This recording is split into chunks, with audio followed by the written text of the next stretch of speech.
మాట్లాడేది. హరీష్ రావు గారు మీకు మళ్ళీ హరీష్ రావు గారు మీకు మళ్ళీ విన్నపిస్తున్నా, మీకు మళ్ళీ విన్నపం చేస్తా ఉన్నా నేను. మీరు డిబేట్ కాకండి. డిబేట్ అయితే అక్కడి నుంచి ఈ విధంగా వస్తాయి. డిబేట్ కాకండి. Thank you sir. నేను ఎక్కడ డివియేట్ కాలేదు అధ్యక్ష. 6 గ్యారంటీల్లో 100 రోజుల్లో అమలు చేస్తామని బాండ్ పేపర్ మీద రాసిచ్చిన చేయూత పథకం గురించి మాట్లాడిన తప్ప I did not deviate. I restrain to my subject sir.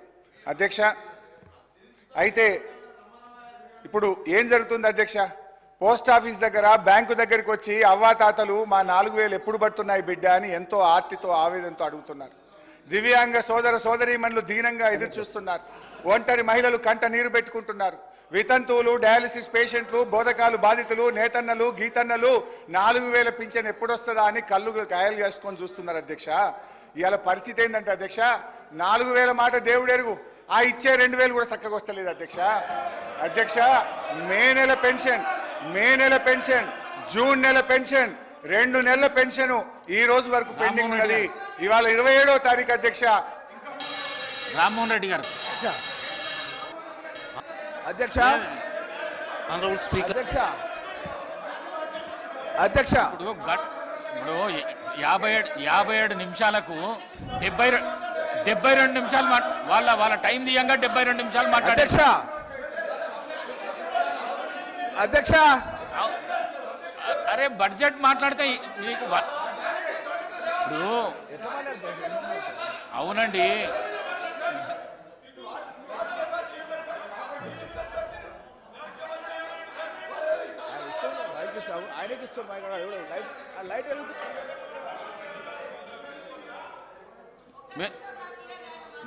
మీరు కన్క్లూడ్ చేయండి. 5 minutesలో కన్క్లూడ్ చేయండి మీరు ప్లీజ్. అధ్యక్ష,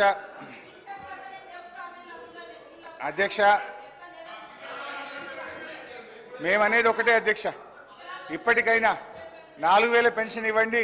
పెండింగ్లో ఉన్న 2 నెలల పెన్షన్లు కూడా 2,000 వెంటనే రిలీజ్ చేసి వారికి ఆదుకోవాలని చెప్పి మీ ద్వారా విజ్ఞప్తి చేస్తున్నా అధ్యక్ష. ఈ విషయంలో ఏం చెప్పాలని బాగా ఆలోచించాను అధ్యక్ష. బడ్జెట్ ప్రసంగంలో బట్టి గారు ఒక మాట అన్నారు. బడ్జెట్ ప్రసంగంలో బట్టి గారు ఏమన్నారంటే, చేతగానమ్మకు మాటలు ఎక్కువ. హరీష్ రావు గారు సీతక్క చాలా చెప్పట్లేదని చెప్తున్నారు కదా. వీళ్ళ ప్రభుత్వ హయాంలోనే జూలై నెలలో ఇవ్వాల్సినటువంటి పెన్షన్ 2020 జూలైలో ఇవ్వాల్సినటువంటి పెన్షన్ ఇవ్వకుండా ఆగస్టు నెలలో ఇచ్చిర్రు. అప్పటి నుంచి 1 నెల లేట్ అవుతూ వస్తుంది. అది ఇప్పుడు మా మీద చెప్తున్నారు. ఆన్ రికార్డ్ నా దగ్గర ఉంది. అదే అధికారులు ఉన్నారు కదా, సవాల్ చేస్తున్నా. ఇంకొకటి సార్, చేయిత అని మాట్లాడుతున్నారు. వీళ్ళు 2018లో ఎలక్షన్ మేనిఫెస్టోలో మేము 65 సంవత్సరాలను 57 సంవత్సరాలకు తగ్గించి అందరికీ పెన్షన్స్ ఇస్తామన్నారు. 3.5 ఏళ్ల తర్వాత 57 సంవత్సరాలకు పెన్షన్ ఇచ్చారు. అదే కాకుండా వీళ్ళ హయాంలో డబల్ పెన్షన్స్ తీసుకున్నటువంటి వాళ్ళు, సర్వీస్లో ఉండి సర్వీస్ మూలంగా వచ్చేటువంటి పెన్షన్ 24,000 30,000 తీసుకునేటువంటి వాళ్ళకు కూడా ఈ 2,000 పెన్షన్ వర్తింపజేశారు దాదాపుగా 5,000 మందికి. అదే కాకుండా ఒక కార్పొరేషన్ చైర్మన్గా ఉంటూ కూడా చైర్మన్గా వచ్చే అలవెన్సులు తీసుకుంటూ ఈ 6,000 పెన్షన్స్ కూడా ఉన్నాయి. ఇవన్నీ నేను నిరూపిస్తా. మరి ఇలాంటివన్నీ మేము సరి చేస్తూ ఉన్నాం. మీరు అద్భుతంగా అబద్ధాలను మా మీద ప్రచారం చేసి మీ సంవత్సరం మీరున్నప్పుడు కూడా 31వ తారీఖు 20వ తారీఖు 16 27 అట్లా ఇచ్చిన మొత్తం 2014 నుంచి డాటా మొత్తం నా దగ్గర ఉంది.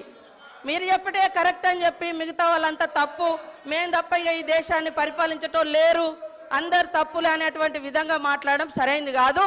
నేను ఈ రికార్డు ఇస్తా, హరీష్ రావు గారు చూసుకోవాలని కోరుతా ఉన్నాను. అధ్యక్ష, వీళ్ళు ఎంతసేపు మాకు చెప్పే ప్రయత్నం చేస్తున్నారు.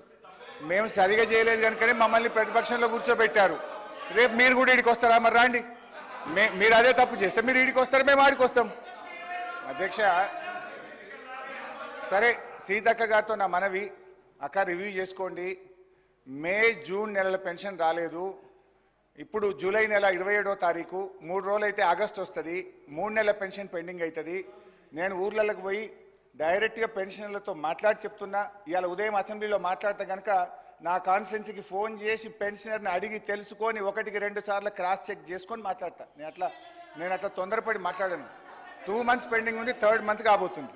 సరే అయితే సార్, ఇప్పుడు బడ్జెట్ ప్రసంగంలో బట్టి గారు అన్నట్టు చేతగానమ్మకు మాటలు ఎక్కువ అనే మాట ఇది మాకు కాదు, ఆప్ట్గా కాంగ్రెస్ పార్టీకి మీకే వర్తిస్తాయి.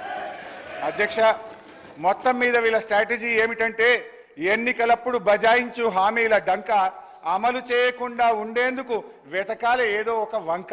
ఇది వీళ్ళ స్ట్రాటజీ. అధ్యక్ష, ఇకపోతే మేనిఫెస్టోలో మొదటి పేజీ చాప్టర్ 1 మొదటి లైన్లో వీళ్ళు చెప్పింది ఏంటంటే పూర్తి స్థాయి ప్రజాస్వామిక పరిపాలన అందిస్తామన్నారు. అంటే ప్రజలకు భావ ప్రకటన స్వేచ్ఛకు, నిరసన తెలియజేసే హక్కుకు హామీ పడతామనే కదా అధ్యక్ష. కానీ వాస్తవంలో ఏం జరుగుతుంది అధ్యక్ష? City central library, Rahul Gandhi గారు సిటీ సెంట్రల్ లైబ్రరీకి పోయి ఎన్నికల ముందు మెట్ల మీద కూర్చొని మీకు 2 లక్షల ఉద్యోగాలు ఇస్తామని, మీకు జాబ్ క్యాలెండర్ ఇస్తామని స్వయంగా ఆయన హామీ ఇస్తే జరిగింది ఏంది అధ్యక్ష? ఇవాళ మొన్న సిటీ సెంట్రల్ లైబ్రరీలో పరీక్షల కోసం విద్యార్థులు చదువుకుంటే అక్రమంగా పోలీసులు చొరబడి గేట్లకు తాళాలేసి విద్యార్థులను నిర్బంధించి లాఠీలతో వీరంగం చేసి చిట్ల కొట్టారు అధ్యక్ష. హరీష్ రావు గారు, మీ సభ్యుల దగ్గర ఉన్న ప్లే కార్డ్స్ బయటికి పంపిస్తేనే సభ నడిపిస్తా, లేకుంటే నడిపియా.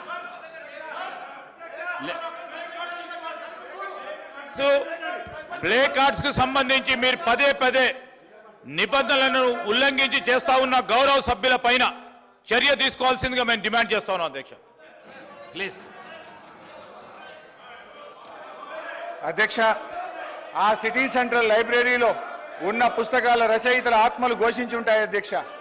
అందులో ఈ మధ్య మన ముఖ్యమంత్రి గారు చంద్రబాబు నాయుడు గారికి బహుకరించిన కాలోజీ నా గొడవ పుస్తకం కూడా ఆ సిటీ సెంట్రల్ లైబ్రరీలో ఉంటుంది అధ్యక్ష.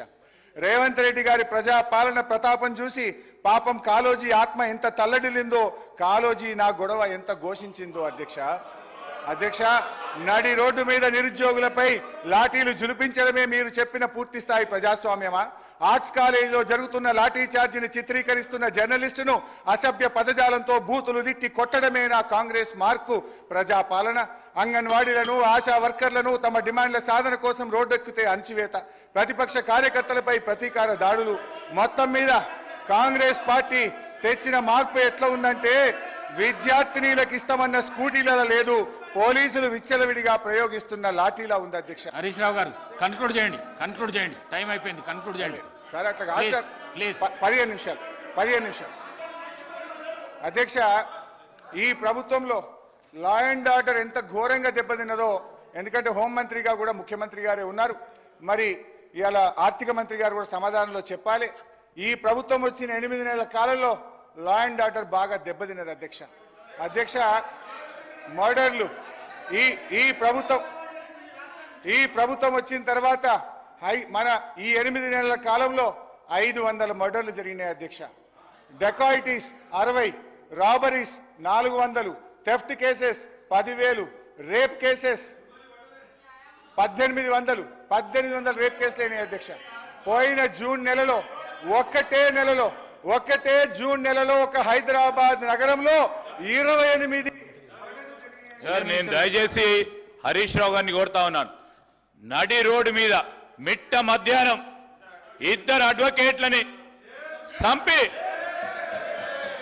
వారిపైన ఏ కేసు, ఏ చర్య తీసుకోకుండా వారు లా అండ్ ఆర్డర్ గురించి మాట్లాడతామంటే నిజంగానే ఇంతకుముందు మా వెంకన్న గారు చెప్పినట్టు దయ్యాలు వేదాలు పలికినట్టుగా ఉంది అధ్యక్ష.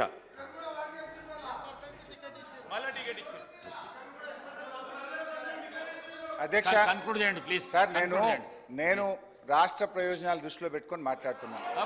ఈరోజు ఈ ప్రభుత్వం వచ్చిన 8 నెలల కాలంలో 1,00,000కు పైగా ఎక్కువ కేసులు నమోదైనాయి అధ్యక్ష. ఈ మధ్య ఒక అమ్మాయి పోలీస్ స్టేషన్ కోసం, ఒక ఆడబిడ్డ ఆటో ఎక్కి పోలీస్ కంప్లైంట్ ఇవ్వడానికి పోతే ఆ ఆటో వాళ్ళు కారులో ఎక్కించి గ్యాంగ్ రేప్ చేశారు అధ్యక్ష. అంటే హైదరాబాద్ నగరంలో ఇలాంటి పరిస్థితి ఉంటే మన నగరం యొక్క ప్రతిష్ట దెబ్బతింటది. దయచేసి ఆలోచించండి.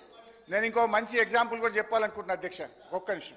ఈ మధ్య ఒక మంత్రి గారు, నేను పేరు చెప్పను కానీ, ఒక మంత్రి గారు రాత్రి 10:30-11 గంటలకు వారి బిడ్డ ఐస్ క్రీమ్ తినాలనుకుంటే మంత్రి గారు వారి బిడ్డ ఐస్ క్రీమ్ కొనుక్కుందామని హైదరాబాద్లో బయటకు పోయిందట. బయటకు పోయి ఐస్ క్రీమ్ కొనుక్కుందామని తిరిగితే ఏడ చూసినా షాపులు బంద్ ఉన్నాయట. హైదరాబాద్లో అన్ని షాపులు బంద్ ఉంటే తిరగంగా రోడ్డు మీద ఒక ఉత్తరప్రదేశ్ ఆయన అదే చిన్న బండి ఐస్ క్రీమ్ బండి పోతుంటే ఆడ ఆపుకొని ఐస్ క్రీమ్ కొనుక్కొని ఏమైందో ఆయన దుకాన్లు బంద్ ఉన్నాయంటే ఈ గవర్నమెంట్ వచ్చినాక ఏమైందో ఏమో మేడం ఏమైందో ఏమో పోలీసు వాళ్ళు లాఠీ చార్జీలు చేస్తున్నారు, 10కే దుకాన్లు బంద్ చేస్తున్నారని ఆ మంత్రి గారికి ఆ ఐస్ క్రీమ్ బండి ఆయన చెప్పిండట. ఈ విషయం ఆ మంత్రి గారు ఒక వీడియో కాన్ఫరెన్స్ లో డైరెక్ట్ ముఖ్యమంత్రి గారు చెప్తే రాష్ట్రంలోని ఆఫీసర్లు అందరూ విన్నారా మా వీడియో కాన్ఫరెన్స్ లో? అన్నా మన గవర్నమెంట్ వచ్చినాక పోలీసు వాళ్ళు ఎటువంటి అటే కొడుతున్నట రోడ్ల మీద 10కే దుకాన్లు బంద్ చేస్తుందని అనే పరిస్థితి వచ్చింది. సో నేను అనేది ఏంటంటే దయచేసి లా అండ్ ఆర్డర్ అనేది రాష్ట్రానికి చాలా ముఖ్యం. పెట్టుబడులు రావాలన్నా ఉద్యోగాల కల్పన జరగాలన్నా లా అండ్ ఆర్డరు చాలా దెబ్బతింటున్నది. చాలా డీటెయిల్స్ ఉన్నాయి, మళ్ళీ నేను సబ్జెక్ట్ మీద లా అండ్ ఆర్డర్ లో మాట్లాడతాను. దయచేసి కన్క్లూడ్ చేయండి. నేను మైక్ కట్ చేస్తే మర్యాదగా ఉండదు. కన్క్లూడ్ చేయండి ప్లీజ్. దయచేసి లా అండ్ ఆర్డర్ మీద దృష్టి పెట్టండి. మరి జరుగుతున్న మర్డర్లు, రేపులు, రాబరీలు 1,00,000కు పైగా 8 నెలల కాలంలో ఈ రాష్ట్రంలో కేసులైనాయి. దాన్ని సమీక్ష చేయాలని మీ ద్వారా ప్రభుత్వాన్ని కోరుతున్నా.